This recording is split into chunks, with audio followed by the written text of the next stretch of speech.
I always say this, love is deeper than blood. Yes. Life's a team sport. Draft your team accordingly. It's not the great people you've walked with. It's the broken that you've sat with. Time does not heal. Effort heals. Effort healed over time intentionally. Yes. It's okay to not be okay. But we have to start meeting ourselves with honesty. You should have people close enough to you that would show up to that war should it ever visit your door.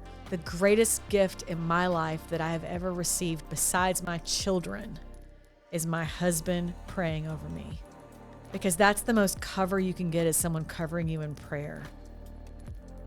What is up, everybody? This is Joe Adams, and welcome to the Relentless Pursuit podcast. What we do on this podcast is bringing guests from all different backgrounds, all different walks of life to share their journey and everything along the way that led them to where they're at today. This podcast is a reminder of what's real, unfiltered stories, raw emotion, and the kind of human connection that can't be faked. We're here to make an impact, and that is what we do. So if that is for you, like, subscribe, all those wonderful things. And if that is not for you, I don't know what your problem is, but it's time to jump on board today. Thank you. Now for part 2 of Tiffany Childers' story. We already did the introduction last week in part 1. So if you missed that, go check it out and come back here. And we're going to dive into it. Thanks. I'll tell you what.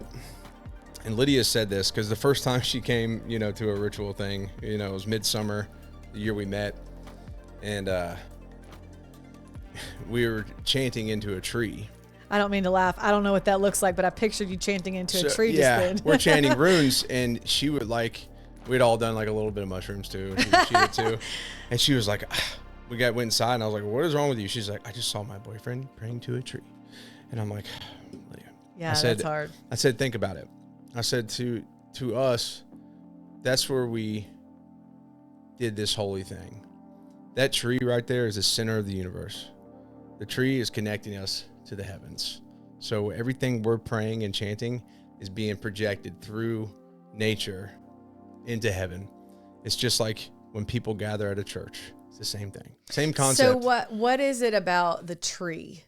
I guess I've never heard this. I mean, I pray to God and skip the tree all the time. Yeah. But when you get together for ritual, people will go to a church, and they'll pray at a church together, and that's the same kind of symbolism, right? But for us, there's a deep reverence for nature. Yeah. So utilizing nature to connect. What is it about? And I've always said the closest I ever feel to God is in nature. That and looking in my children's eyes. Yeah. What is your why? What are you looking for? What is the feeling that you're looking for, that you come away with, that makes you return and do that again?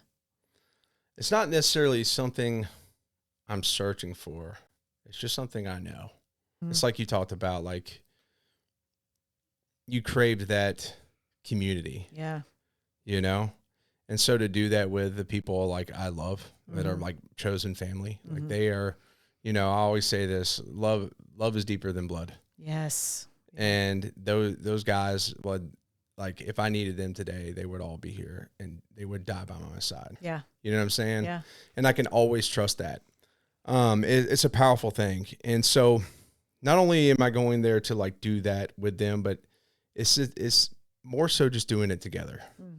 That's the thing that I take away from it. Because when we do it together, I come back so just reinvigorated and alive, and I'm just ready to just take on the world. Yeah. It's powerful. The things that I feel, I can't really put it into words. I think it's something that all men need in some capacity, not just the worship part, but just more so that kind of brotherhood. Yes. Because it's real as fuck. Men need to be getting together in the woods and punching each other for fun and then hugging each other and telling each other how much they love each other. Yeah. So I don't know. God, I can feel it.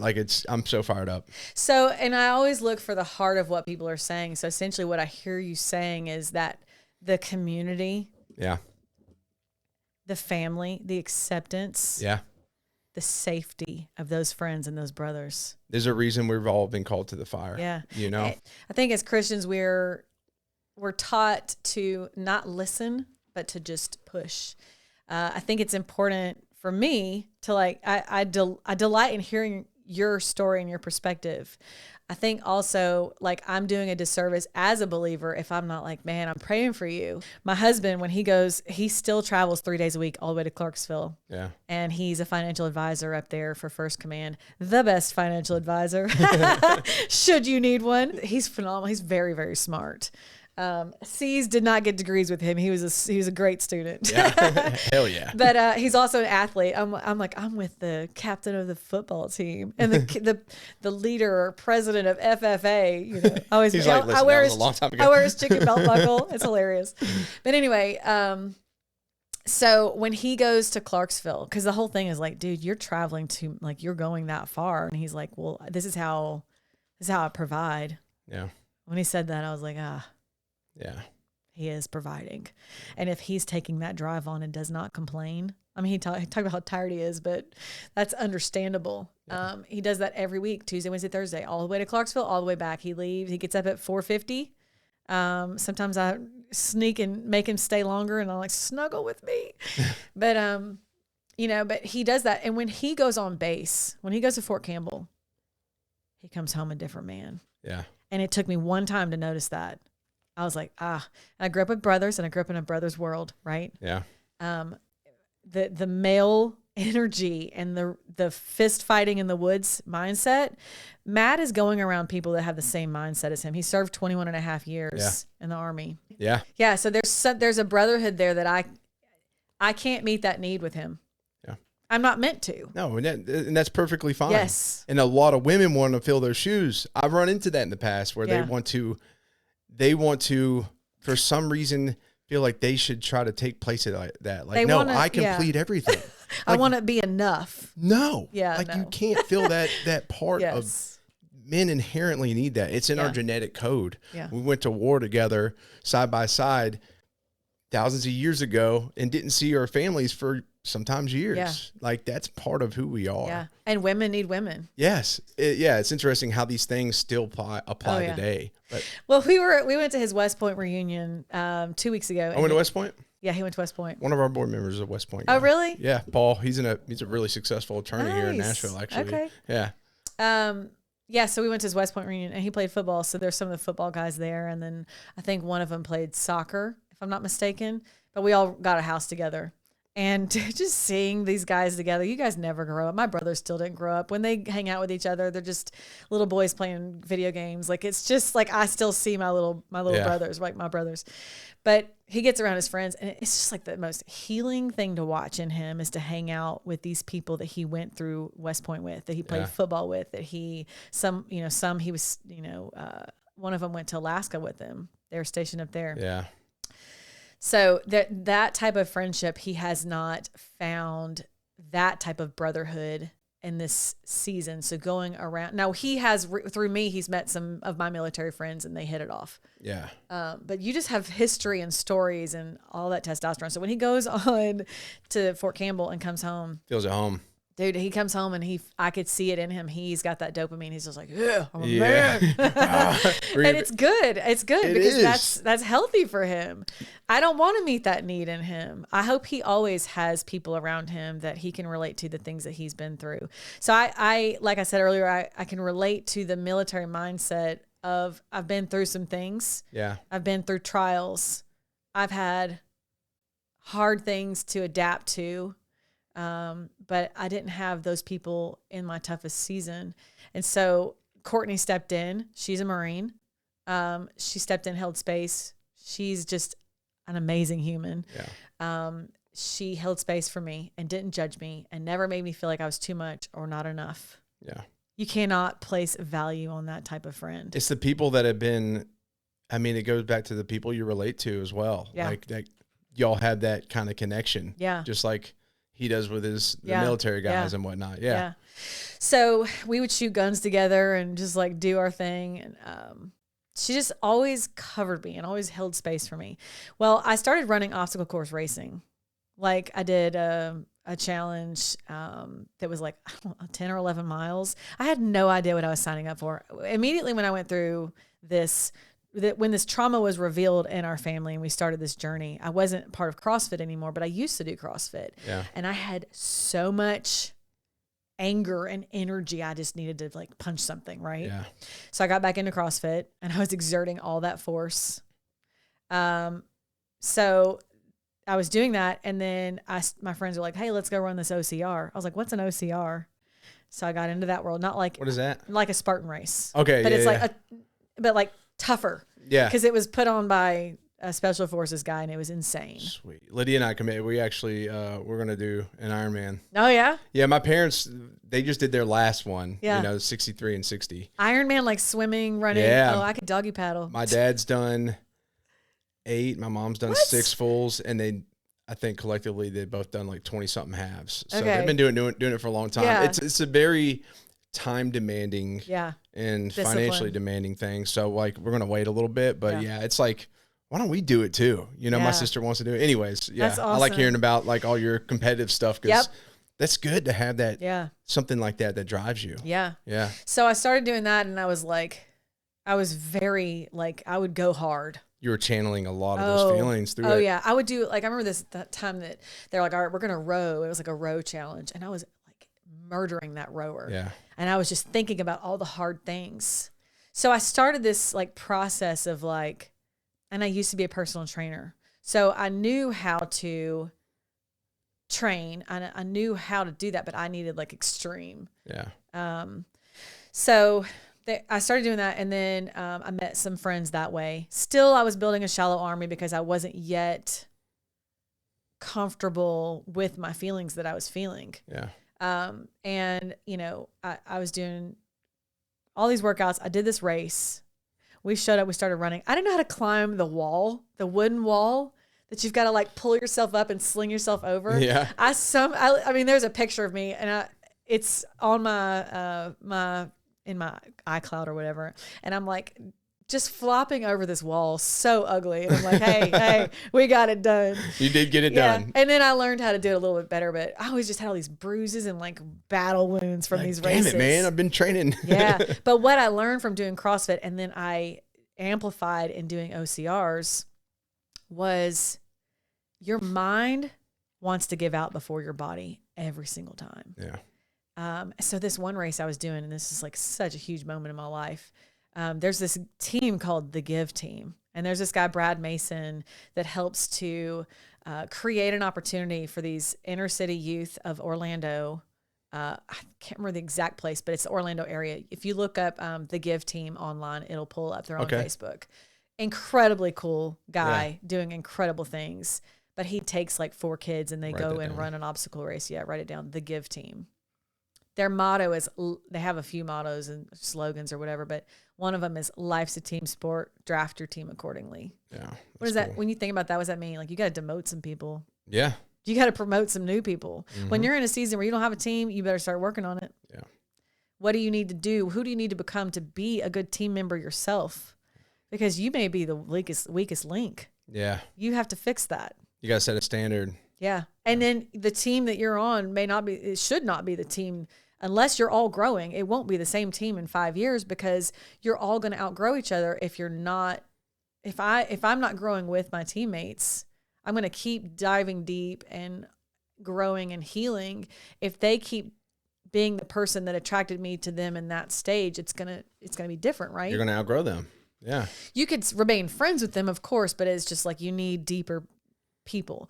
So I started doing the racing, and I met the Give Team, and they were running, and these dudes had a cinder block. They call it Cindy block with a chain through it.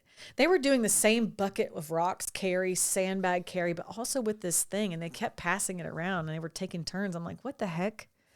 And they're like, if this represents, your burdens, like you should have strong teammates to help each other carry that. Yeah. And they were gifted that by somebody. I can't remember which operation it was that gave them that, but it's just a cool mindset. But I was like, holy crap. Like I was a huge fan. I went down to Atlanta and just supported them on a race that they did a couple years after that.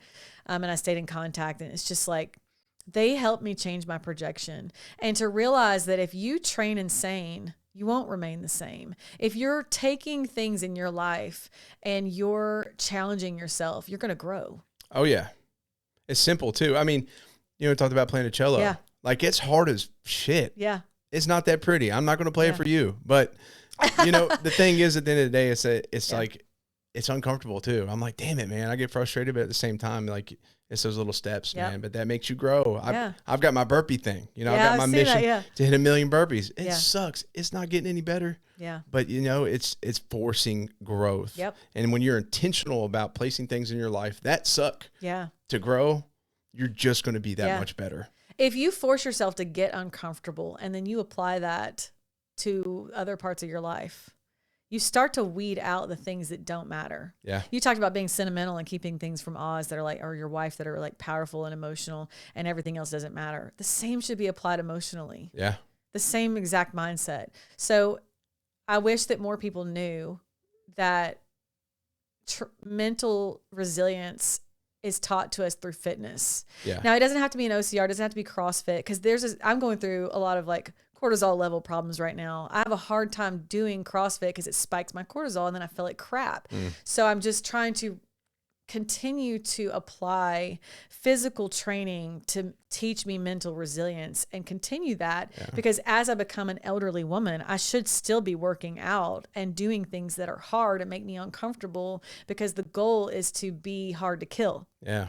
The goal is to become unstoppable. Yeah. And then when things are hard, you're like, okay, I know this thing is hard, just like in fitness. I know this thing is hard, but it won't always be this hard. There's going to be a day that it lifts and it's not so bad. Yeah. And you think about getting injured or going through a heartache or a new tragedy, because we're not promised safe, easy days. No. We're promised trials. Yep. And tribulations. And I think the physical part, you know, I've always believed that getting involved in the gym or like just some kind of physical pursuit is like the best starting point to healing. Yeah.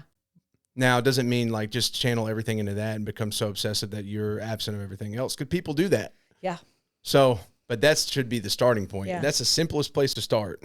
And then you can start tackling the emotional and this and that and the other. Well, and as a Christian, I think about like false idols, and like we worship things that we aren't meant to worship. And like there was a season in my life where I would worship fitness, and I was taught this that beauty is a standard that is your value. Yeah. Man, what a lie. What a disservice to all women, that we should look in the mirror. Now, we should have self-respect. We should get up and take care of ourselves. We should go to the gym. We should eat healthy, because we should be taking care of ourselves. Because when we're our best self, we're going to be a better spouse, a better mom, a better friend, a better worker. Well, it's the idea of loving your body. Yeah. And I think we've twisted that. Yeah. You know, overall, you hear like, love your body. And it's like, okay, that doesn't mean just be comfortable. Yeah. Like, love yourself enough to improve yourself. And Yeah. it doesn't mean you got to change how you look on the outside 110%, right? Yeah. But like pursuing to be better. Yeah. You know? Being driven, having a standard, like Pete just enforced. Yeah, exactly. Having a standard Yeah. that is an example of your discipline. Yeah. You could tell people all day long, I'm disciplined, but if you're a slob, you're not disciplined. If your car looks like crap because you got 17 empty Coke bottles and a bunch of trash, you're not disciplined. You're lying to yourself. Yep. Now my car now looks like crap because we just had our gala and all that stuff's in there still. So whatever. But I mean, you know, and it's a thing like I've taught my kids. I'm like, make your bed, clean your room, have self-respect, because one day you're going to be a man, you're going to be a husband, and your wife is not your maid. Yep. You're going to clean that toilet. Oh, they would tell me, I'm bored. I'm like, oh, go clean a toilet. Yeah. No, get that shit done. Yeah. No, 100%. You shouldn't be bored. There's plenty to do. Yeah. I could use some freaking help. Yep. But my kids have always been great about jumping in. Like they are that. They get relaxed just like everybody, but they at least have that foundation. And my house is not always perfect. I was raised to have a perfect house. And then I realized, like, authentic Tiffany gets stressed out. I get worn out. I've got Saturdays to catch up, and that's okay. And you know what? When I get too far behind, God has blessed me enough to be able to hire somebody to come and help me. Yeah. We can figure it out. My kids jump in. My husband jumps in. Yeah. So, yeah. But to go back to the obstacle. You got to show yourself grace at the end of the day. Grace. Yes. Upon grace. I mean, is our house is messy sometimes too, you know, but obviously we don't keep it that way. It's lived in. We get home. Sometimes we both get home late. Yeah. You know, and it's just like, I know. Like, you know, I'll be home early tomorrow and I'll clean up everything or whatever the case is. But you got to have that unity. Yeah. Yeah. I'd rather stop everything and leave dishes in the sink and be able to snuggle with my husband and talk, you know, before we wrap up for the night, sit on the couch and speak to each other, than to clean, have a perfect house in a failed relationship. Yes. So there's a balance between the two. And I think it just depends on what's going on in life. Mm-hmm. You know, we have a little Roomba. It helps some.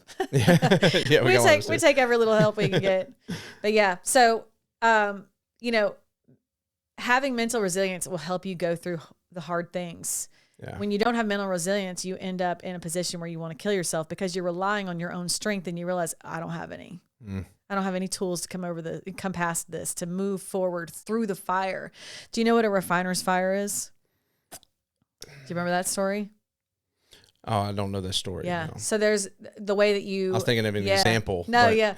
The way that you purify metal is to put it through extreme heat. Yes. And all the impurities are separated, right? Yes. And I think that when I went through something hard, I started that process of a refiner's fire, and it was hot. Yeah. Nobody prepares you for that, because I do think it's different for everybody based on the level of trauma that you're living in, and also based on what you've been through in your lifetime. I went through a refiner's fire. I probably am still going through a refiner's fire because there's a lot more things that I still need to surrender. Yeah. I'm still holding them like, nah, I got this. Yeah. There's some things too with me. I get that. Yeah.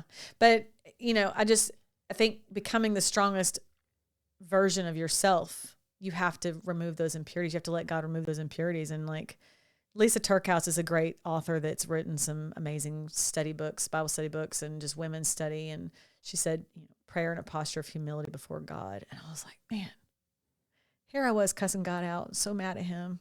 And, you know, the pastor was like, keep doing that. You know, he sees your hurt. And then coming to this place where I'm like, how do you pray in a posture of humility? And I was like, God, I need you. Yeah. I can't do this on my own. July 14th, 2017, I stood in the field and I put that bullet in a tree instead of my head.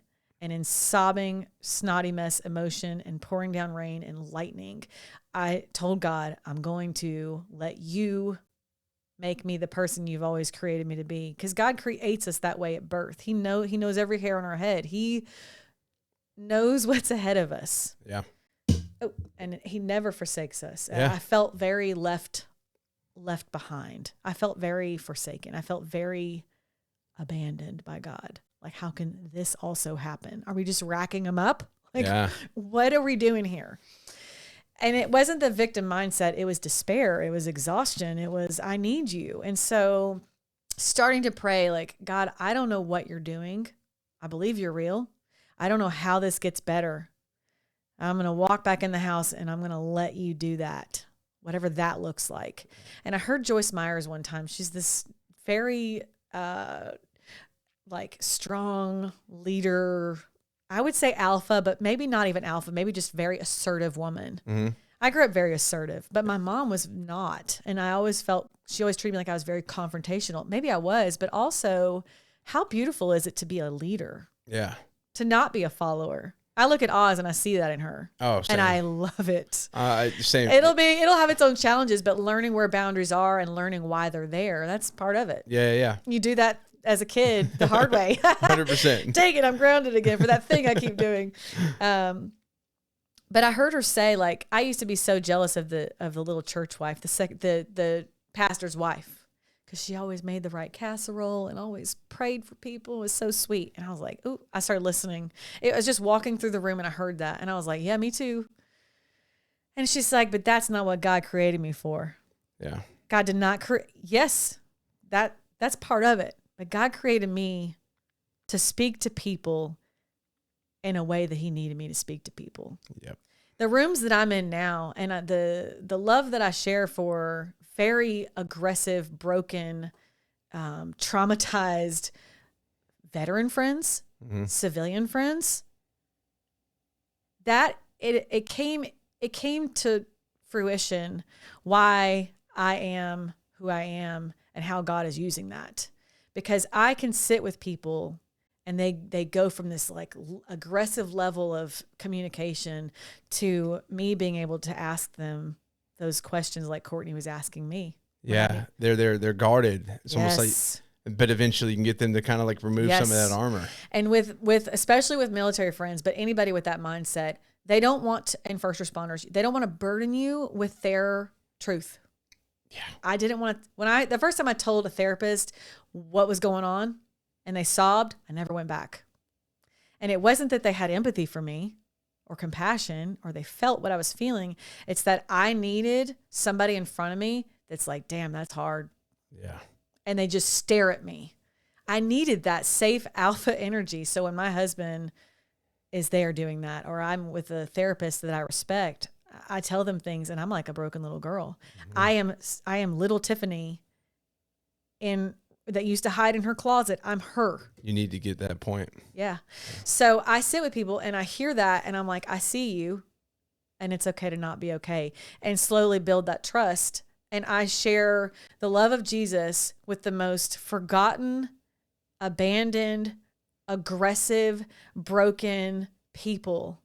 And it is the most humbling position that I could be in because it's not me.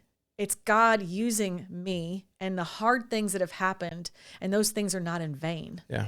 He's allowing me to see people because of my trauma, to make a difference and to make an impact because of the absolute horrific tragedies that we've walked through that I would never choose for myself or for my kid or for my family. But to be in this position, it's like, all right, it means something and it's okay. And it's tragic, but now I could see people in a way that I couldn't before. And now you can find the beauty in those circumstances in some way. Yeah. You know, like I feel you on this because I've been able to look at every freaking moment in my life, even when I was 8 years old, and find the beauty in it. Yeah. Like where's the golden nugget? And when you can actually go back to all these situations and find that piece of gold, man, that's when understand gratitude. Yeah. I don't think there's any other way to understand gratitude until you can find it in the worst of circumstances. Yeah. The space you live or work in sets the tone for how you feel and how you show up to the world. If it's dull, worn, or just good enough, you'll feel it every single day. Fresh Coat Surfaces in Murfreesboro, Tennessee doesn't do good enough. They transform homes and businesses with craftsmanship that you can see, quality you can feel, and pride that lasts long after the job is done. From bold statement walls that make you proud to walk in the room, to flawless exterior finishes that turn heads when people pull up, they understand the details that matter. And in the relentless pursuit, the details are everything. Whether you're building a business, raising a family, or you just want a space that inspires you, Fresh Coat Surfaces brings that vision to life and makes it last. Fresh Coat Surfaces. Paint your world with purpose, one coat at a time. I've wanted to share, and I've had so many thoughts. And for years, I've been thinking, like, I got to go on somebody's podcast. I need to start a podcast. I need to share this. And a lot of those years, I was like, I need to protect these people. Yeah. That's a lie. Those people were not protecting me, nor my child. Yeah. Nor my other 2 kids. They were not protecting us. Why do I feel the responsibility to protect them? It's because I was raised to be a proper lady. You got to break those chains. Breaking them. So, yeah, but I've been thinking for a long time. I'm like, man, I really there's a day I see it. I don't know when it is. I wouldn't believe you if you told me it would be 8 years later. There's a day that I'm going to be sitting there telling my story. And I have met so many people that wanted me to share my story. And I'm like, oh yeah, that'd be great. And I like avoid that conversation. Just like ghost them. Yeah, that'd be great with the wrong person here, but that would be great. That was a true statement. It would be great to share my story. But you have created a safe place through what you've been through in your life. You have taken that and you have created a safe place for people to open up and to be real and to be raw and to share their messy.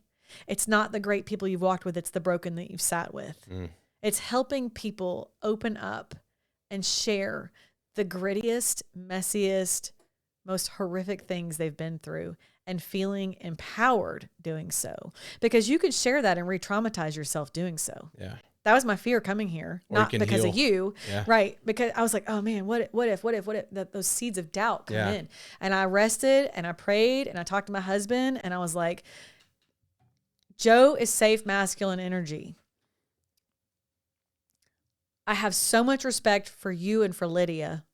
And I knew that I would be in the right room with someone who has created this place of safety, a platform to reach other people who have been through stuff that live and suffer in silence. Yeah.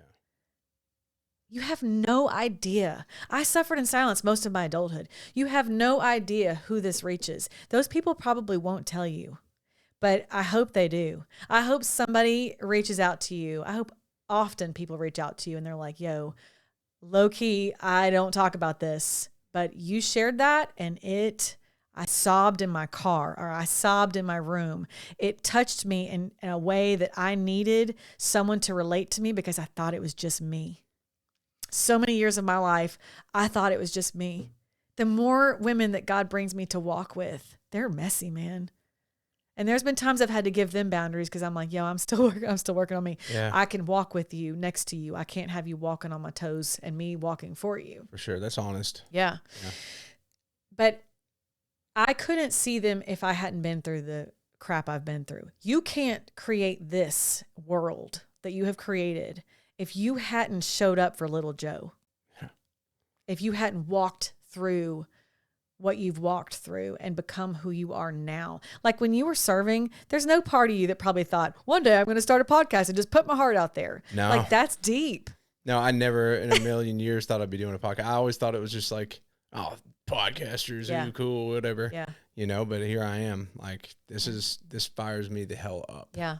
Well, when you think about like somebody like me. And thank you, by the way. Yeah. Honestly, it's an honor. And that I take that to heart. That's, you know, it's not to interrupt you, but like this has been a tough journey. You know, I've like sacrificed a lot to pursue what I'm doing. Yeah. In every way. And so hearing stuff like that means more than you realize. I get it though, because opening up yourself to vulnerability with the unknown, how am I going to provide? Yeah. How am I going to do this really awesome thing and provide? How can both things exist in the same space? Because you're a provider. That's your mindset. I'm going to take care of my family. Doing so, I think, is one of those things that you need a reminder that what you're doing is probably saving lives at the same time. Yeah. Veteran suicide is one thing we could talk about on a whole podcast. I know you've shared, I had was it Jonathan that came on that shared with you? Yeah. Yeah. I've met that guy a couple times. Super good guy. He's awesome. But those things that y'all were talking about, like that's real. But that suicidal thought of how many people struggle with that, it is so common. We all have moments that we struggle with, some more than others. Yeah. Not everyone has the mental fortitude to keep going. So when you named it Relentless Pursuit, why'd you name it that?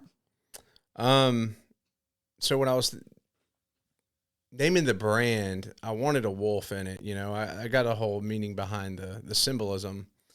So it's like a wolf Ouroboros, right? And the Ouroboros is typically a serpent biting his tail, and it's an old symbol. It represents something whole, something infinite. But I wanted a wolf, so I tied a wolf into it because wolves are always in pursuit. Like they hunt, they eat, they repeat that cycle. And plus spiritually, the wolf is just a powerful, powerful animal. But so I tied them in together to represent an infinite pursuit. Yeah. You know, and over time, like, you know, it started when I started the brand like 6 years ago. It started off as something totally different, and now it's just evolved. Like I just see it spinning into something else. Like that symbolism remains the same, but the meaning within it has turned into so much more. Yeah. And it's just that relentless pursuit of authenticity, yeah.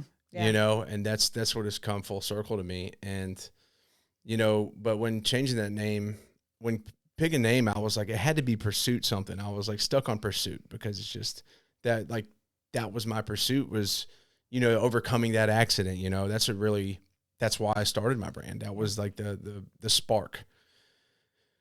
And then my mom just said, she was like, Joe, but you're just so relentless. And I was like, fuck. That's it. I was like, Mom, that's it. That's the word. So yeah, it's trademarked, by the way. Yeah. So I did that immediately. Yes. But and it just stuck, and it just sounded perfect, you know. But I look at I look at it on a spiritual level too, because man, by choosing that name, I had no idea what it would bring with it. Yeah. Like, it's been nothing short of. I will say the wreck was probably the easiest part of the last 6 years or 7 years. So our time frame's kind of similar with the before. There was before and there was after. The accident was almost 7 years ago, but I will say now, like, that's probably the easiest part of this journey. Yeah. It has been a relentless pursuit, nothing short of it. Yeah. And it's, so it constantly evolves, but the authenticity is the key, right? And I think that relentless pursuit mindset is specific to whoever it speaks to. Like, that's why, I'm going to ask the question at the end of this, but when I look at people and, like, everybody's relentless pursuit is different. Yeah.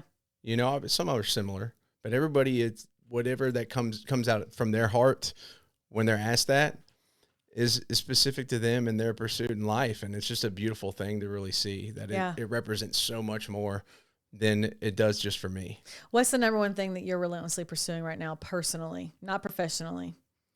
Personally, I mean, I've said it, authenticity, right? Like, that's the key right there. And everything that surrounds that goes towards that, or it's removed. Yes. And because, like, as I pursue that, it applies professionally. Yeah. It applies to me as a father, as a husband, as a brother, as a friend. Like, it applies in everything in my life. So authenticity is the key. Yeah. And along with authenticity is just growth in every level, right? Like, that personal growth path, like, that's just the main factor of it. So does that make sense? Yeah. Okay. Well, you're trying not to be stale, unmoving water. Like a stream, a steady stream continues to flow. Yeah.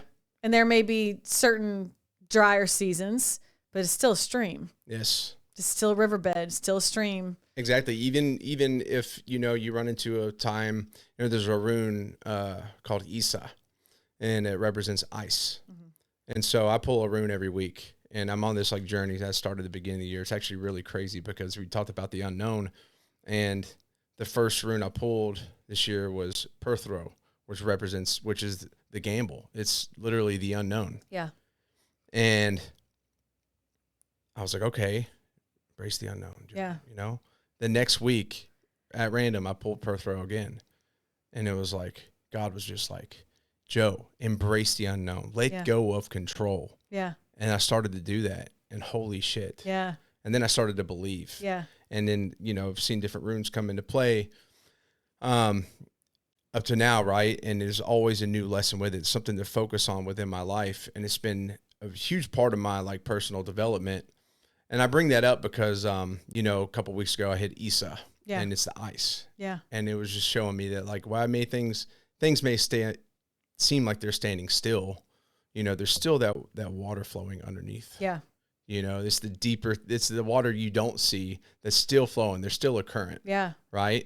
And eventually that ice is going to thaw. Yeah. And you'll be able to get through to it. But yeah, there's so many different layers to it. I don't know. I don't know if I'm losing you with that. No, you're not, because essentially what you're saying is, as a Christian, it's like walk by faith. You don't know where your feet are going to land. Exactly. You're walking in the dark with no flashlight, no red light, nothing. Yep. And you're just trusting my feet are going to land in front of me, and there's going to be ground beneath them, and I'm trusting that God's got it. That's my rune last week was Kinaz, which is the torch. Yeah. So understand, like, the torch isn't going to completely melt the ice, but it's lighting the way. Yeah. Even if you don't see the whole pathway, yeah, you can see your footsteps. Yeah. When you go through something really hard, I call it the veil effect. Yeah. For me, it was the veil was lifted, and I realized I was looking through the veil. A veil distorts your vision. Mm-hmm. And the veil was lifted, and all of a sudden I could see clearly. And I never wanted to put that veil back down. Yeah. And it's just that incredible moment of clarity of, like, while everything has been altered, there was a before and there was an after. I never want to go back to the before. I never want to go back to being confused and clouded and my vision being blurry. I want to continue to look with, like, zeroed in on my projection. Yes, full clarity.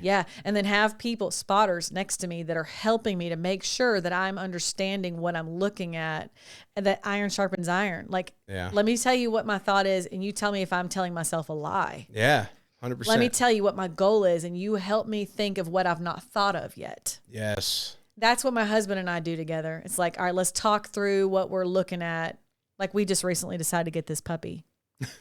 Well, you know, and at first he had a little hesitation, but then we started talking about it. And I was like, look, I'm not trying to talk you into this dog. I want to make a decision with you. And in his past, the decision was made and the dog would come home and he's like, oh, I guess we have a dog now. And that really made him feel disrespected.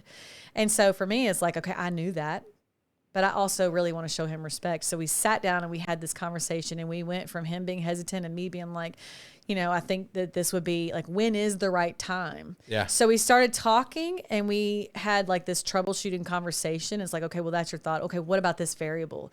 Okay, what about this variable? And it was a very strategic mapping of our life. You have to be able to trust the person you're with to help you map. So even when it comes to finances, you have to be able to trust the person you're with. Your wife trusting you, like I need to trust my husband that he's got it. Yeah. But the husband trusting her that he shows all his cards, and she sees the struggle, and she's got you. She's got you. She's got you. Oh, and Lydia's proven that to me in every way. And you've proven that to her as well. Exactly. Yeah. And you, a side note on the pet thing, you know, it wasn't really a strategic thing. All Ozzy did was come up and be like, kitty. And I'm like, done. Yeah, okay.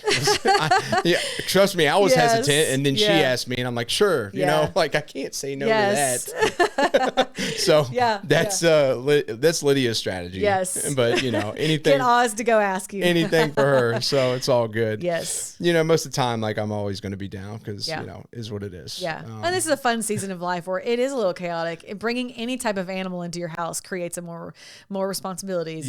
More expenses and all these things. Exactly. But it's like, also you can't replace the childhood memories of a kid with their animal. Exactly. I did want to say something.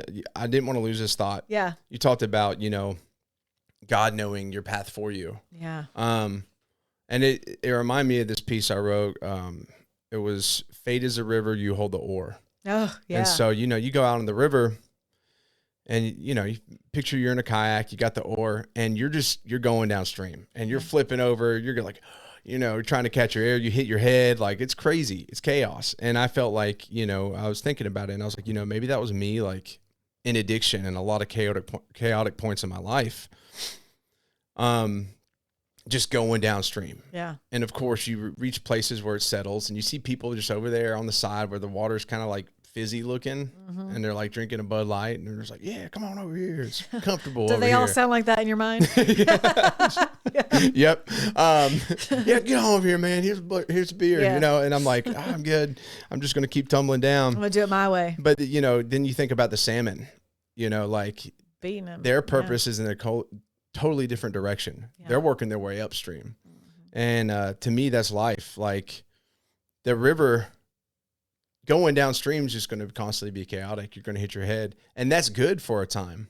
But there's a point to where it's like, all right, let's work our way back towards purpose. Yeah. And you follow fate in that direction, right? Well, a lot of people think, you know, somebody's going to rescue me. My mindset was so codependent for so many years that when the shit really hit the fan, I had this moment of like, oh crap, nobody's coming to save me. Like, you don't have an oar at all. I don't have an oar. I don't even have a boat. I'm just got this door like Rose from the Titanic. Yeah, exactly. There's no room for anybody on my.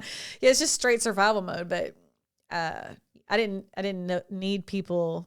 I needed to surrender. Yeah, I needed to surrender, not to give up.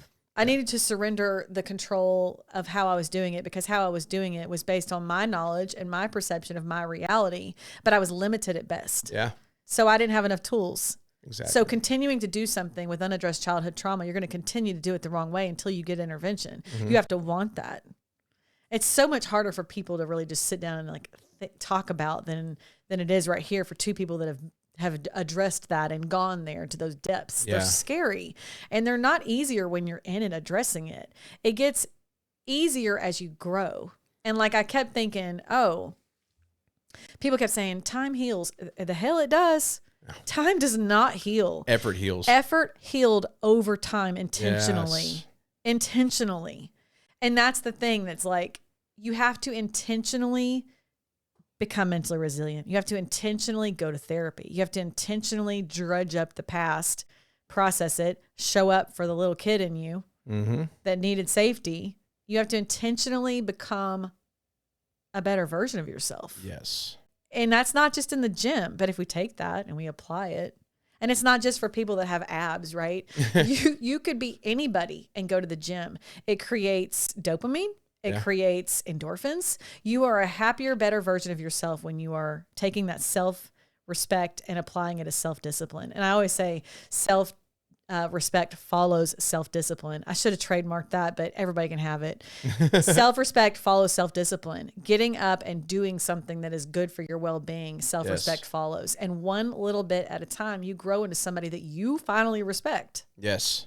I didn't respect myself. I didn't even know that. I thought I respect myself. No, I didn't, because my life proved that to be a false lie. Yeah. How would young Tiffany look at you today? Oh, she's a badass. Yeah. Yeah. Oh my God, she's so cool. She's so strong. But it did not come without trial by fire. Yeah. Nobody that I know that's strong had it easy. No. Nobody that's strong that has yet to address those things is truly as strong as they think they are. Mm-hmm. And that's okay. It's okay to not be okay. But we have to start meeting ourselves with honesty. What's your thoughts then? You know, you got me thinking, you know, there's people that I've heard be like, oh, therapy's for crazy people. No. You know, like I've heard that statement. Yeah. Like, what is your thought process on those? Yeah. I hear you. I'm like, oh, I'm sorry you feel that way. Yeah. Like, what is happening with you? Yeah. Exactly. What have you covered up? That's where my mind immediately goes. Like, obviously you haven't worked on nothing. Yeah. If you, I think that you look at it, it doesn't matter the variable. They're not in a place of feeling comfortable being uncomfortable. Yeah. At the end of the day, that's just it. It doesn't matter why. Maybe they've never had a really troubled life. That's okay. Yeah. I think that's great. I'm glad you haven't. Yeah, exactly. I hope it remains that way for the rest of your life. You deserve that. Yeah. We all deserve that. But some of us didn't have that. And it's not like this woe is me victim mindset, but it's like, dude, there's some stuff that's happened in my life. It's like, I'm mortified to say that out loud. Yeah. Now I have a lot more confidence, but there's a lot of things that I still don't just share. There's examples of my parents that I don't share about my mom. I don't even give my dad thought. I don't talk about him. I don't give that power. He's not a part of our lives. My kids are safer that way. Yeah. That's it. Yeah. I don't blame you. When we came to, my kids were about, oh gosh, how old were they? Maybe 6 and 8. We were at a restaurant. What's the place over there? Jason's Deli. We were at Jason's Deli, 2011-ish. Where's it at? Which one? Murfreesboro. It's near like Jim and Nick's. Yeah, whatever. It's near Sportsman's Warehouse, whatever. Outdoors. Anyway, so we're there, and I was having dinner with my dad back then until this very example, and he was like, Harold, and my son was like, I have to go to the bathroom. He's like 6, so I always took him, and my dad was like, I'll take him. No, I'm good. Why? You don't trust me? I'll take my son to the bathroom. Yeah. And I had not yet addressed some of those things. And then he did something that pissed me off. I don't remember what it was. He did something that made me mad. And I was like, you know what? Between this thing of me not even wanting you to be alone with my kids ever, and this new thing, I'm like, boundary. Yeah. If I would not leave my kids at the table and go get something from the bar, or let you take them to the bathroom, why am I going out of my way to have a relationship with you? Yeah. If you couldn't keep me safe, how the hell are you going to keep my kids safe? Yeah. I'm out. So it's learning to not feel guilty, setting those hard boundaries. And then people don't know that story, right? So a lot of these people that I've seen on his Facebook through the years, like I've looked him up like twice, because I just really have I need more therapy for this one, right? Mm-hmm. That's okay. The therapy that I've done has significantly helped me find peace with my decisions. There's still a lot more that needs to be done with healing, right? But I've had... I forgot where I was going with that. People that don't know him. Yeah.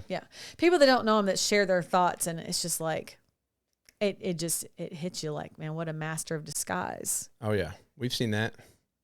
Yeah.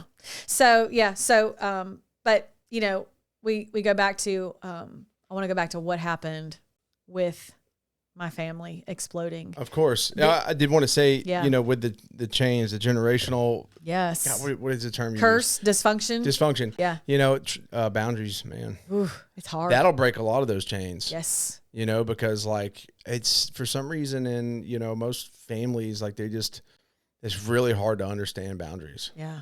I have a hard time understanding some of the boundaries my brothers have given me. Like, I get it. Yeah. I get it. But like emotionally, I've been a mess through the years. Yeah. So it's like, I feel like I exist in a place in their minds and in their heart and their experiences with me. I exist in a place that I no longer live. And I feel a little panicked trying to fix that. And I'm like, okay, let me sit back and work on me. Yeah. Let me just focus on me and remove the expectation of trying to make it better and just trust it. Yeah. My brothers love me. Yeah. Very much. And I love them very much and respect them a lot. So I'm working on that still. But giving people boundaries, when you grow up in a family where there's no such thing as boundaries, most families don't have them. No. Just because somebody is a family member does not mean that you let yourself be in their dysfunction, myself included, right? Because unaddressed childhood trauma, I had a lot of things that needed boundaries. Yeah, you got to love them where they're at. Yeah. So, and there are still family that we love very much, but we give boundaries, and it's hard. It's very hard. Yeah. It's not supposed to be easy, but is it right? Yeah, it is. It is. Yeah. And it's okay. Yeah. Protecting them is only good for them. It's not good for you. Yeah. You don't have to blast all their crap, but protecting them and shielding their truth from the light, that's not a thing. Oh yeah. Shouldn't be a thing. Oh yeah. I don't know them that. Yeah, you don't. So, but essentially my family exploded into powder. Because it's one thing to have pieces sitting around. There were no pieces. It just dust. And I thought, if I hang on, my mom is being manipulated by this guy. There's no way she knows the whole truth. She's naive. She's codependent. She's loving. Like, there's no way she knows everything. So I'm going to hold on to this. I held on to it for years, by the way. I'm going to hold on to this thing, and I'm going to keep trying to reach her. I'm going to reach her. I'm the only one. And I'm like, if I put this down, nobody else is doing it. Everybody else is like giving her a crown of glory for standing by him and forgiving him. Forgiveness is essential. Yeah. Absolutely. You could forgive someone and give them a boundary. Yeah. And so my mom was just like, she essentially chose a child abuser over her kids and grandkids. She has this huge cabin mansion out in Auburn town, a dream, and nobody comes to visit. None of her kids come to visit her. No grandkids come to visit her. How sad she must feel to know that her halls are empty when there should be laughter and memories and Christmas and all sorts of love around her that she deserves. Yeah. I got into writing poetry for a while, and I wrote this one, and it was like several different things, but it was like part of it was like mom jumped ship. The rest jumped out with her. So much doom so thick, I couldn't hate her or forgive her. Mm-hmm. And it's just like, man, like I lived in that space for a long time where I don't hate her. I don't know how to forgive her. But I also am holding on to hope that she doesn't know, that she's being taken advantage of and manipulated and abused. And Detective Roberts tried to help me understand maybe different scenarios. And then I got her on the phone in 2022. I was sitting outside in the scorching summer heat. I called her. I'd called her every few months for years. No return call, nothing. No Christmas, no birthdays, nothing. Sometimes I'd text her, but it made me have a mix of emotions. Like I am so angry with her right now. Like, so she totally disconnected. Dude, she's like, I love you. I'll always pray for you, but we no longer need to be in communication. And that was it. I got her on the phone, but before I get her on the phone, it's like, that was that moment where I knew when I look back, and I've gone through all this therapy, I know looking back, I learned to trust that she meant that and she wasn't coming back based on what I knew of her and her friends growing up. She didn't maintain close girlfriends when there was trouble. She'd disconnect and withdraw and cut off people that made her uncomfortable. Mm. I had made her the most uncomfortable she'd ever been because when the law failed my child, I got on Facebook and I posted his picture and I said, leave my mother alone. this person hurt a child so that you can protect yours. This person hurt a child. The law failed them. You know, I can't remember what else I said, but I was like, just exposed him. I exposed our family. I exposed him. You're holding accountable. And I told my brothers, it's like, if that law fails, I'm going to have the loudest megaphone. And I was on fire. I was like, I'm going to change the law. I'm going to go all the way to, my daughter was even like, we're going to go to this, we're going to go up. Like, this court failed us. What about the next court? I mean, she just went through that too, you know? And I felt like I was failing her because every time I tried to like fully engage again, it's like, I didn't have the right army with me. How old was your daughter at the time? 13. Okay. Such a vulnerable age, right? Oof, yeah. And so she's a warrior, man. But a lot to be said about her facing that at that age. Dude, yeah. It was necessary timing because she got to start her healing journey. Yeah. She's incredible, and she has so much forgiveness and compassion. She's one of my favorite people in the entire world. She's my hero. Yeah. But anyway, so you were talking about how you just kept wanting to push. Oh yeah, I kept through. the fire, right? Yeah, I was that fire on going. fire, but I was burning out because I had so much healing left to do. You didn't have the team with the army with you. Yeah. And I was on the front line of this war, and even my best friend of all these years dipped out. It was too much for her season. It was just heartache after heartache after heartache, and like the church that I grew up in, they were like, we forgive him too. But like, you don't even know what happened. Like, you're not even asking if the victim is okay. You never even asked. Yeah. The people that threw me baby showers never called to say, I heard this thing happen. Are you okay? How can I show up for you? Mm-hmm. Felt so betrayed. I'd see them in public, them knowing I had gone through cussing stages and angry stages. And even my best friend who went to church there, who would share way too much about my personal things with them and her struggle with that. They would see me and look the other way. You want to talk about feeling betrayed by Christians? Dude, I'm surprised that if I didn't know God personally, I would hate Christians because the influence of their life and the power that they held in my life. Everyone needs friends that are like family. Like, that's Uncle so-and-so, that's Aunt so-and-so. That's such a Southern thing, right? Yeah. But it's true. You should have people close enough to you that would show up to that war should it ever visit your door, that you align and you can trust your wife with them and your child with them, and there's no thought, but also that they could be a good influence in your absence. Yeah. If something happens to you and the people that y'all surround yourself with were absolute garbage, 100%.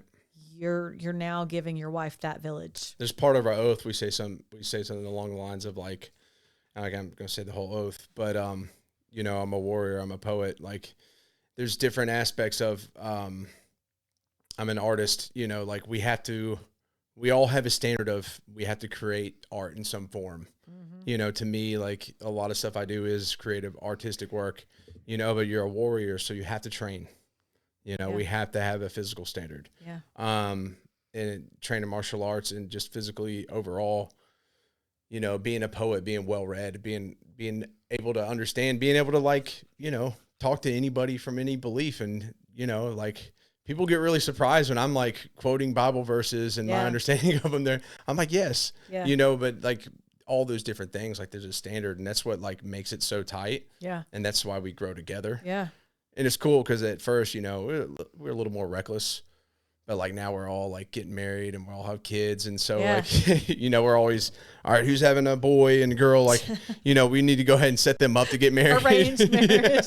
we're kingdoms. We're bringing arranged marriages back, you know, like Ozzy was born and they're like, you know, my brother Brett's like, oh, it's the queen of the harem, you know? So. Well, it's so funny because I've got one of my like kids, I went on a field trip and there was this mom that saw my sleeve and she was like, she stopped me. She's like, where'd you get that? And I was like, my people, you know, like you just, we know each other. Yeah. And she's like, I love that. And so we were visiting. And as I've gotten to know her more and more, I told her recently, I was like, she has twin girls. They're precious, but they don't have a cell phone. And Max doesn't have a cell phone. And when my older kids were in school, they got kind of bullied because they had a flip phone they shared.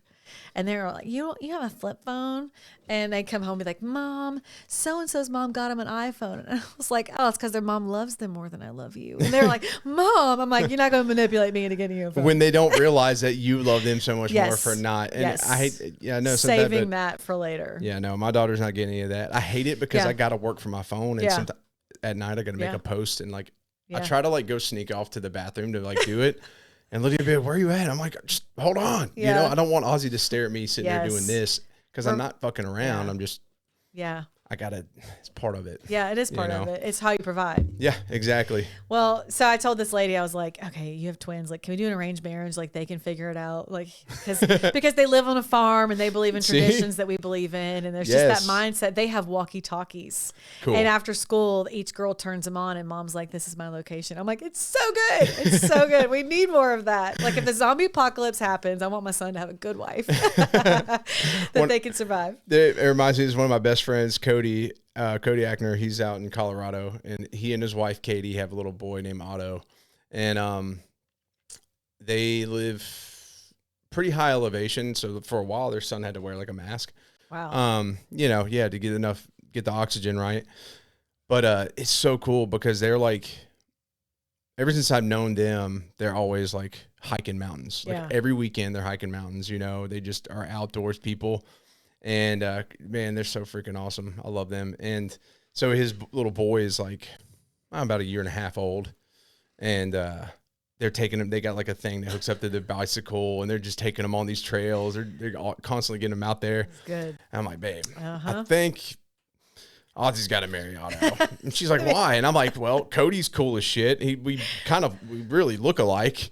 I mean, we're right in line. His wife's awesome. They came out to Midsummer this year too, so they brought their little boy, and like we all celebrated on my brother's. Like Ozzy and Otto would be a cool Ozzy and Otto. I'm just exactly. So we've already arranged it, but he said like when he gets older though, you know, he's got to like put him through the test. He was like, you know, Joe, like I'm gonna bring Otto, and like we got to do something to where like, you know, you got to if he ever asks Ozzy on a date, like that's like the ultimate dad to go through. Yeah. You know, and I was like, damn right. So, well, you know, my daughter, when she went to her first dance, I was like, you know, he needs to come meet me.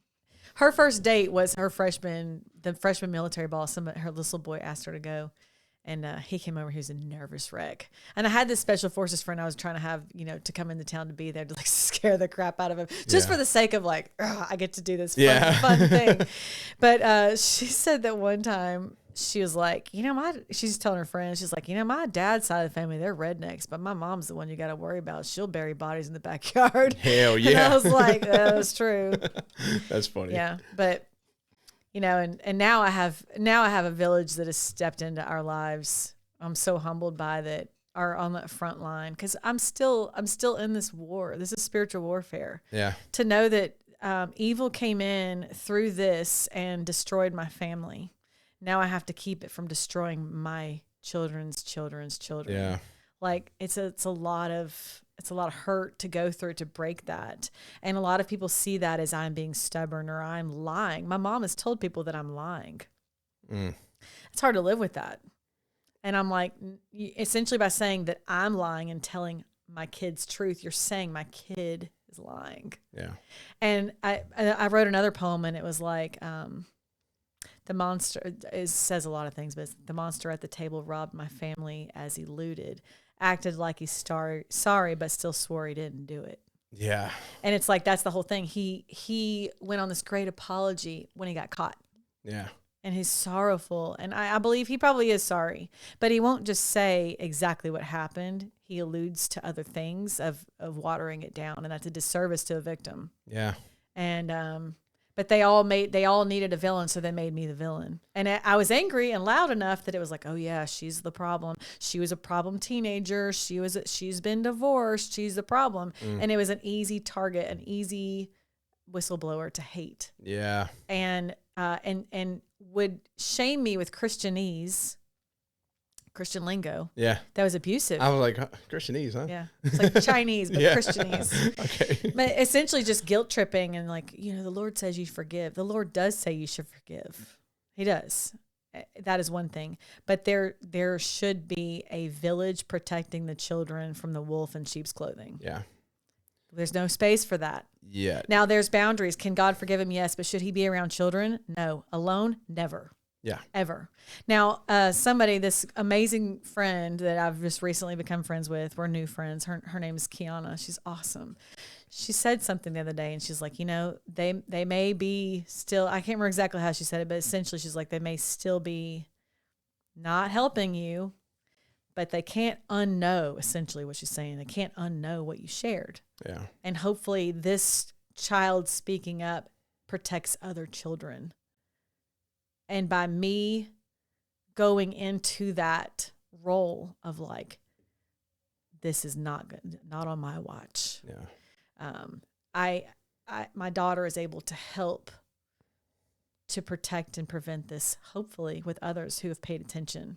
Yeah. Because once you hear that, if you still leave your child alone with them, that is a you problem that you need to fix. Yeah. Well, it's just like life. For some reason, people like think it's not going to happen to them. Oh yeah. You know, I made all the right choices. I was overprotective, and it still happened. I always thought I would lay my bike down. I didn't think I was going to get freaking ran through in a light. Yeah, dude. You know? Yeah. Shit happens. Yeah. People hurt kids. People beat children. They starve children. They hurt children in every way imaginable. Yeah. And people have the audacity to look the other way, to bury it in the sand. If you ever want to talk about something hard, like child abuse of any kind, watch the people around you. You want to see the uproar of P. Diddy. People were fascinated with P. Diddy. They're not outraged. Yeah. Because as soon as the pretty butterfly flew across the screen, they followed it. And the outrage stopped because people are only outraged for a moment. Yeah. Because they can't look at the hard thing too long. It's like that movie Bird Box. Look at the thing. And it essentially kills them. I think that's what people think. It's going to kill me. It's like, dude, warrior, wake up. Yeah. Open your eyes. Yeah. And it's scary. Yeah. This is awful. But what's more awful is children thinking to themselves, if I speak up, no one will believe me. Yeah. And then watching people betray that. Yeah. And proving them right. So for my mom to tell people that I'm lying and essentially saying that my kid is lying, that this person who could hurt a kid is just walking around living his life, breathing air. There's a time that I used to have a lot of murderous thoughts. I'll call it unalive thoughts. Yeah, yeah. My unalive thoughts were very creative, very dark, very unhealed trauma. And I would think of different ways that I would hurt this person that hurt my kid. Rightfully so. I was very creative. And I never said those things out loud because that would end me up in a loony bin. There's a season I probably should have been admitted so that I could heal. But I knew if I walked out of that room, my kid's greatest advocate had just walked out because other people I was the one on the front. Mm-hmm. There's no room for me to grieve. I was the one on the front. But grieving I was. And I think, all these years later, it's like some people, some parents, some people, women, men, whatever, they don't get the opportunity to step back and reset. No. Regroup, refocus, reload. They have to reload in the battle. Yeah. And I learned how to reload in the battle. And I learned how to do it failing time after time after time.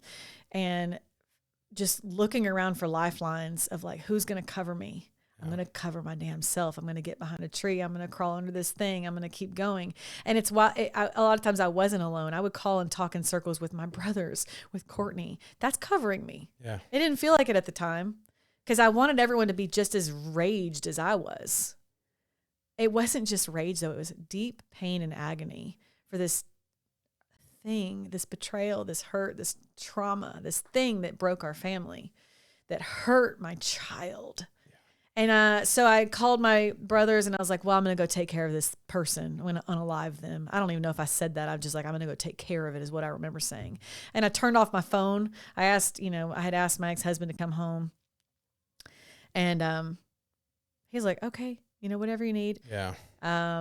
And he came home and I turned my phone back on and my older brother was like, hey, you can do this thing. We all know you're capable. We all know.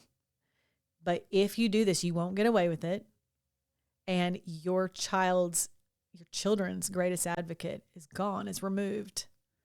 And it stopped me just dead in my tracks. I was like, okay. I had to sit with that instead of doing the thing that would make me feel better. I had to sit with this rage and anger, and it didn't stop. I kept thinking of new ways. I was so enraged. There's just not a better word. I was so just livid at the betrayal of trust, at the violation of safety of this thing, this evil demon that had taken my family and destroyed it. Yeah.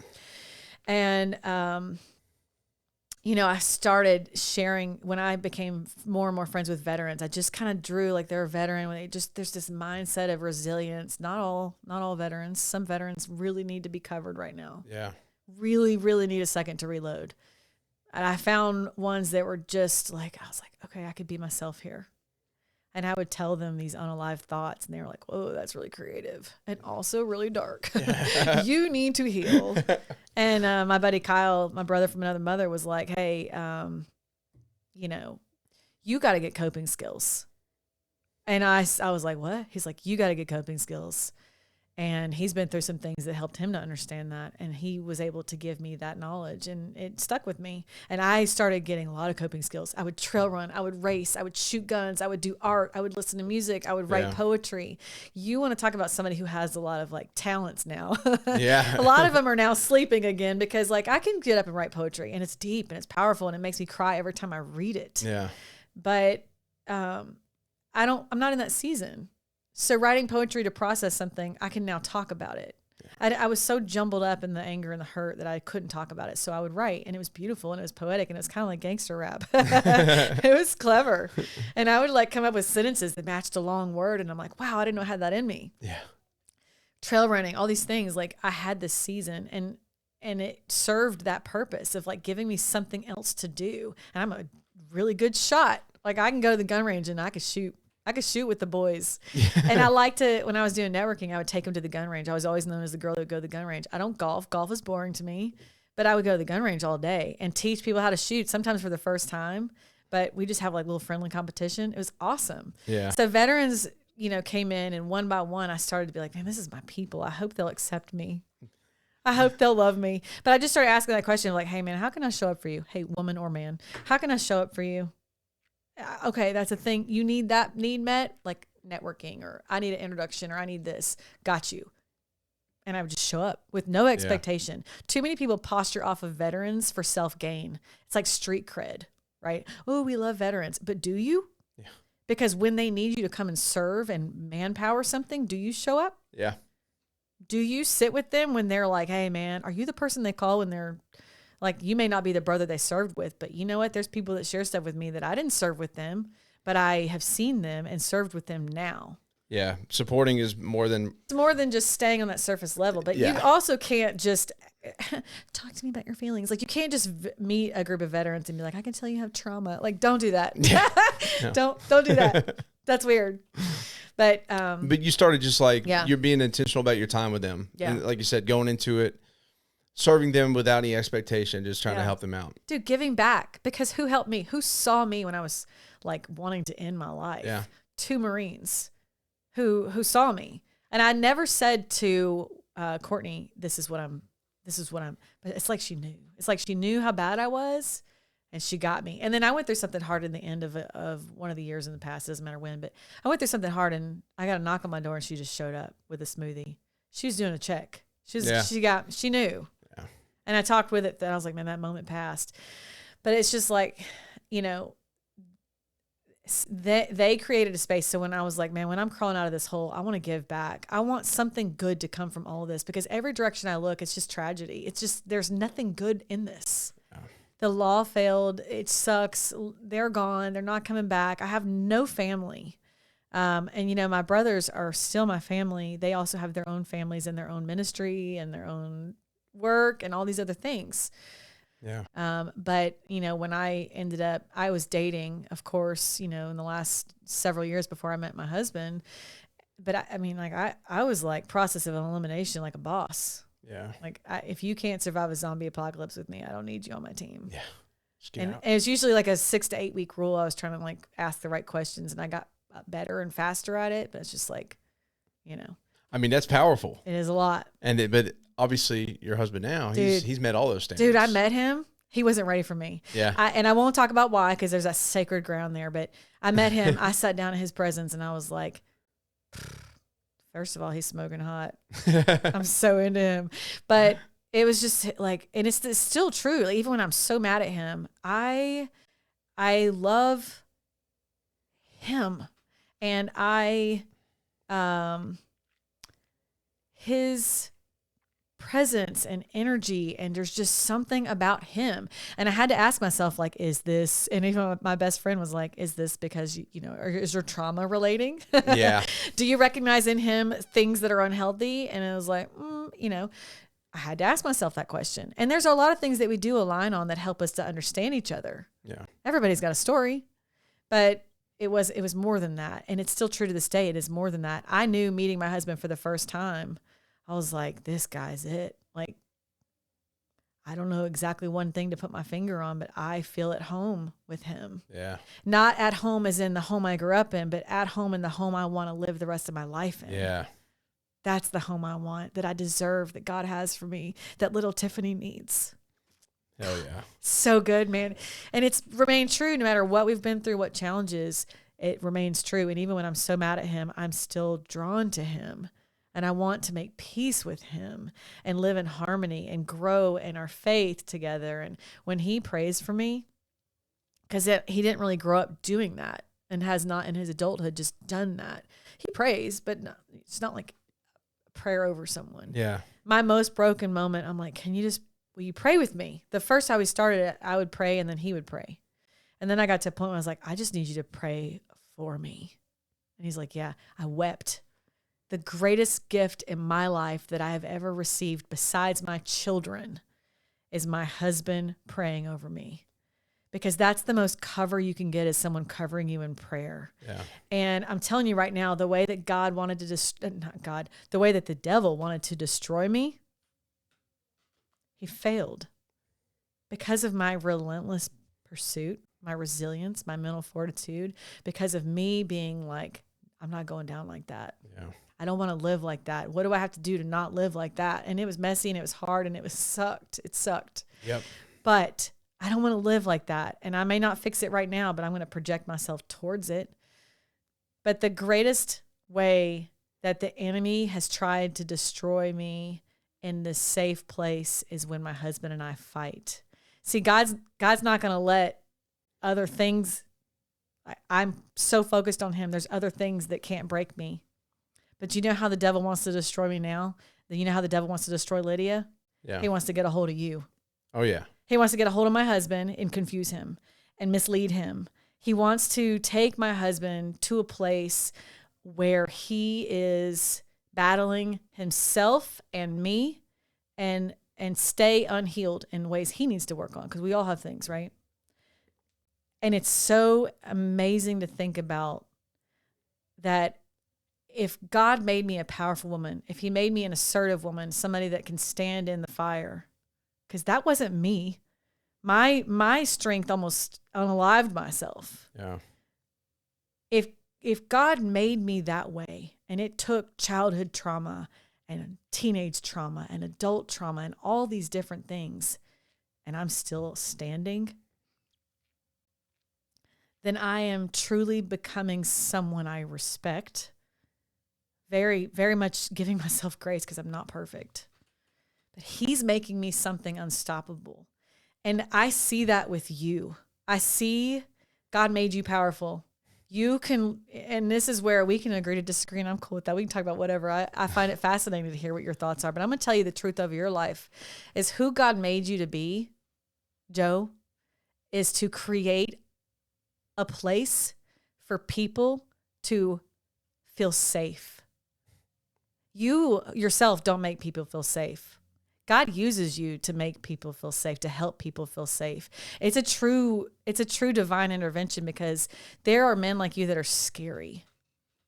You look scary, dude. You look like you can kill people. You can. Like, you're a tough dude. But there's something else about you. Your truth is that you have the best heart, and you see people, and you are a warrior for people. in a way that people can come in and be like, all right, I'm scared, but I'm going to do it because I know you got me. You're covering me. And the way that your wife has you, because I know your wife's story. I walked through some of that with her. The way that God placed you in her life, the greatest way that the devil wants to destroy her is coming through you. Yeah. So I'm going to encourage you to keep praying for your wife and keep praying for the hedge of protection around your household, because the devil's already been trying to get her because she's a powerful woman. You know, I appreciate that truly. And it makes me reflect on a couple things, you know, before, when I put Ozzy to bed every night, I always tell her, I'm like, you're a light in the darkness. I'm like, no darkness can harm you. I let her know that, because as in the shadows, things wait. Evil does. And it waits for those moments of weakness, that disagreement that it can maybe seep in and latch and just make that worse, or whatever the case is, right?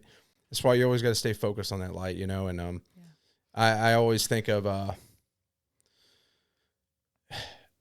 do think of the scripture when I say this, because, I think of, now this is my perspective of it, but he says, I am the way, the truth, and the light, the way of the Father's through me.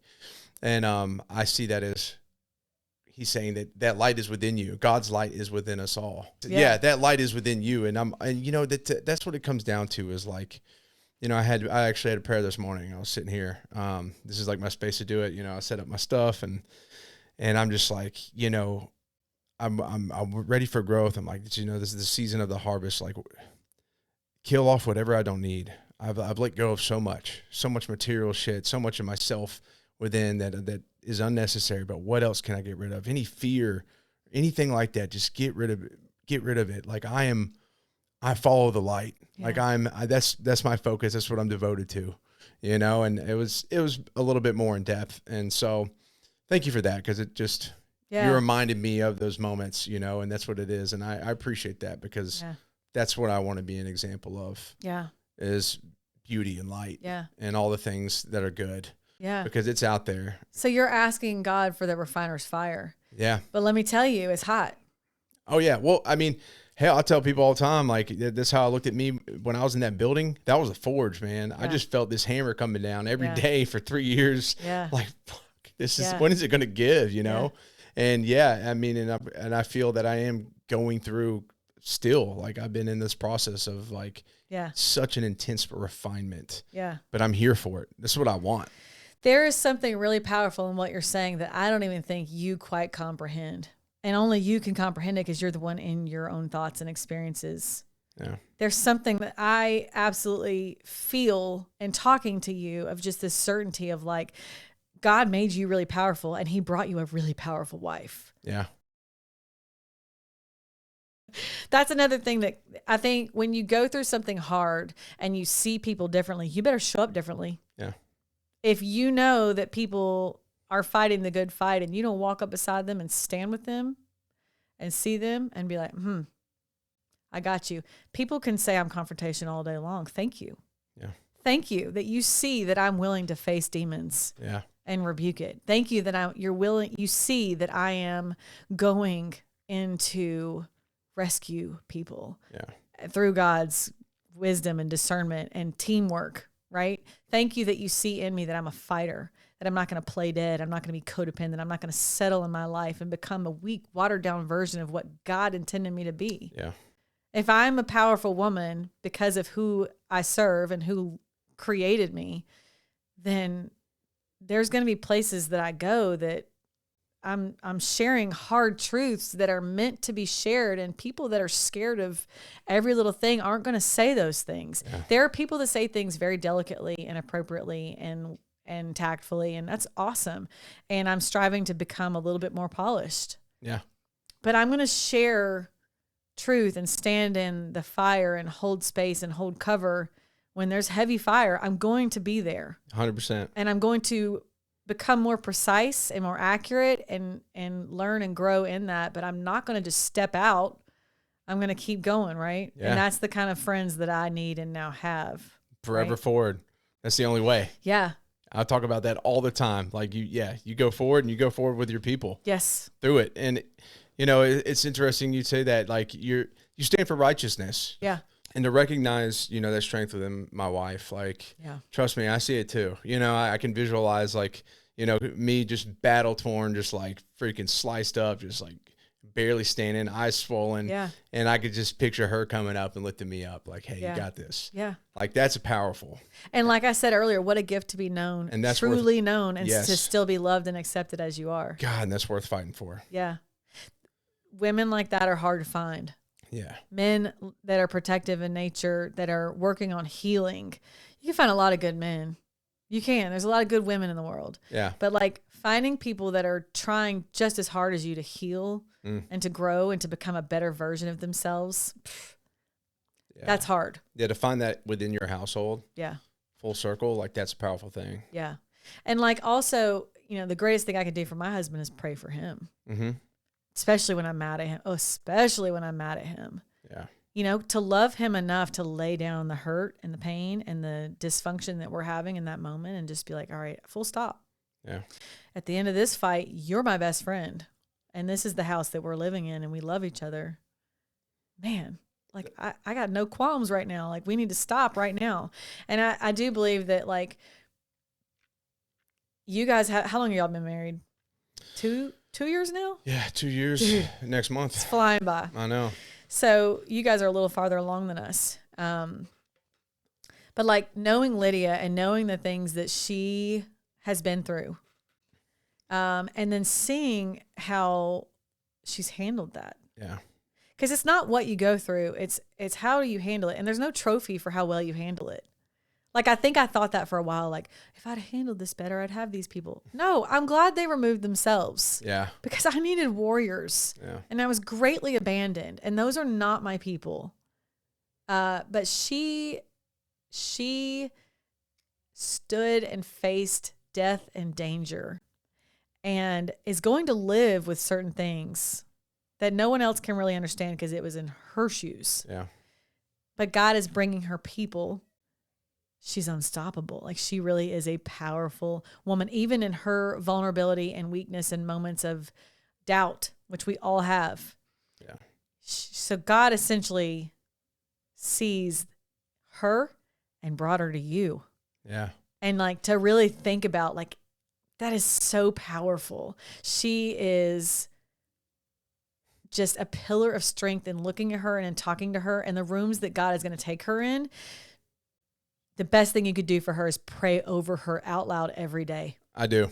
Dude, it's the best thing you could ever do for her. That is the most loving thing you could do is to love her to her healer. She's the strongest woman I know. Yeah. I tell her that all the time. And like I told her like recently, I'm like, you inspire me every freaking day. And I got to remind her of those things because I give a lot of people credit because I am very grateful and I talk about a lot of different things, but I always make sure to reel back at like you. Yeah. I need to highlight that because I don't want her to feel like that's ever forgotten, and so I try to prove that every day. Yeah. And I will say like, and then on top of that, you see that strength, like the way she's stood by my side and through some things that I'll talk about after this, but even just through like my entrepreneurship journey, like, a lot of couples wouldn't make it through it. Mm-hmm. Like that's some stressful shit. Yeah. I see why so many people don't go and start their own businesses, but she's there, and I'm like, God, yes, it's hard to put into words exactly like what her strength exemplifies, right? Yeah. It's harder to really define that, but it's above and beyond. Her strength coming through that fire is an act of worship. Yeah. Her resilience and her having kindness and love and just opening up to you. Yeah. That is an act of honoring and worshiping God. Yeah. Despite some horrific things. There are people that would not have survived that mentally. And she's doing that. And I just see it just gracefully, lovingly. It doesn't mean she doesn't have fire and some things that she'd probably like to say and some justice served, but she's got so much grace upon grace for the world, right? I just see it in her. And I would be honored if you guys would come hang out with us and we could, just have y'all in our circle. And well, we will make it happen. Yeah, we do. We got to make it happen. Yeah. At the end of the day, she's like, she's the light of my life for sure. Like, yeah. I mean, I don't know how else to put it. Yeah.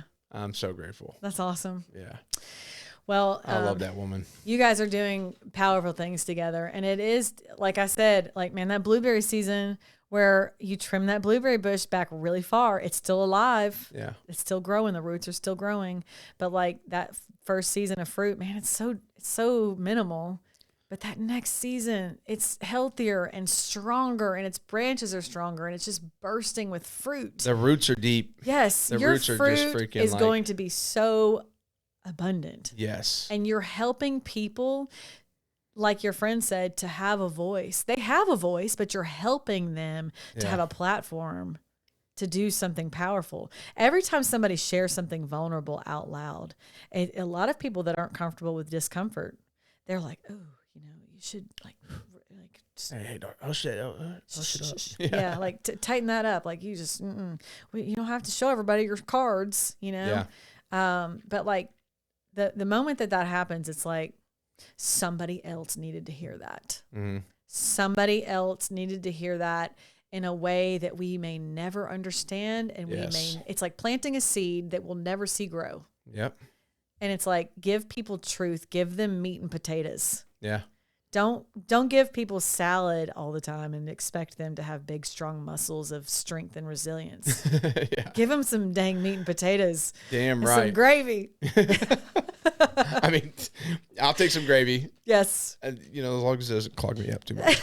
I gotta watch that blood pressure. I gotta watch my aorta. I'm proud of you, truly. For you to, one, I'm very honored and humbled that you felt that it was right to come share your story on my platform. That means more than you know. Thank you. That's a huge deal to me, and I take it very seriously. And I know for a fact that it's going to get out there and help some people start healing.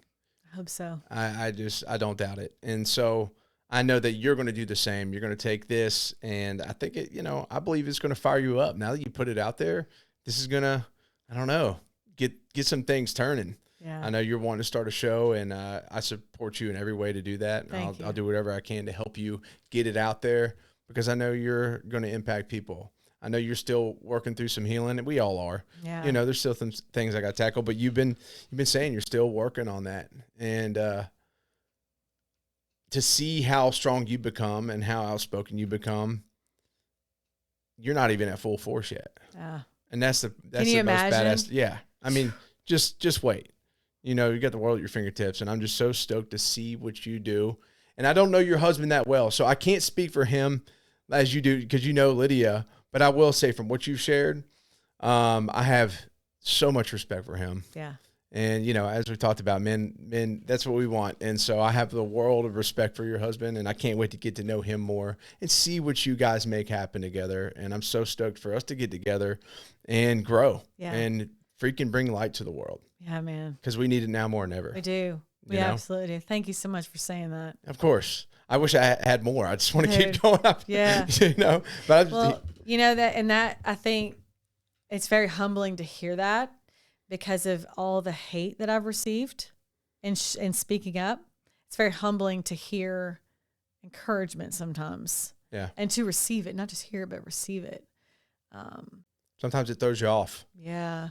But I'm not living in that place where I was, and the truth of who I am is not defined by how people's opinions of me. Yeah. How people perceive me or think I should be doing it, right? I'm doing my best. Yeah. But to know that it's well received and appreciated, and to see that you see what I feel, right? That God is doing something big. Yeah. That I'm supposed to be continuing to heal, but sharing and helping others to share, sitting with the broken, sitting with those that have been broken and aren't now, or sitting with those that have never been through something and learning something new. Yeah. It's very humbling, and I am incredibly grateful that you have created this platform for so many people.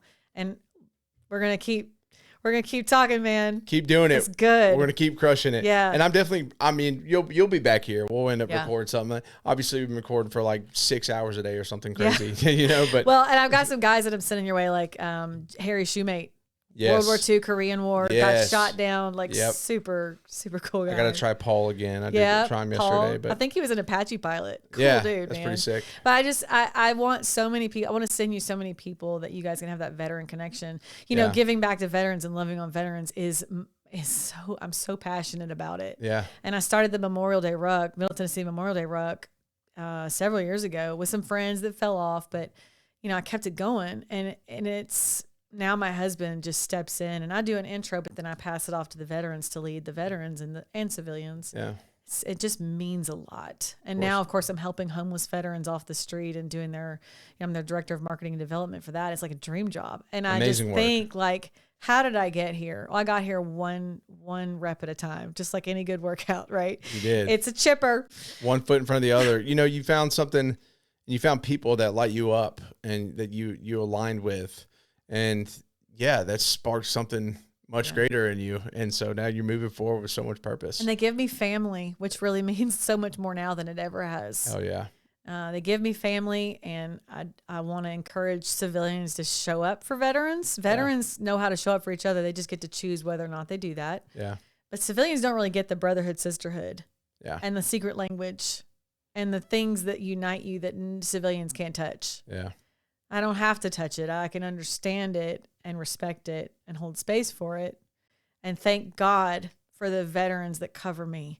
I'm still reloading. I'm still doing that. But now my husband is also doing that with me. And it's just, I just can't wait to see what a year from now brings, what 6 months brings, just to see what else God is doing and how I can show up and just ask that question of like, how can I show up for you? If people had asked me that through my greatest trial of my entire life, if they would have said like, how can I show up for you? I would be a different person. Maybe I was supposed to be. I don't know.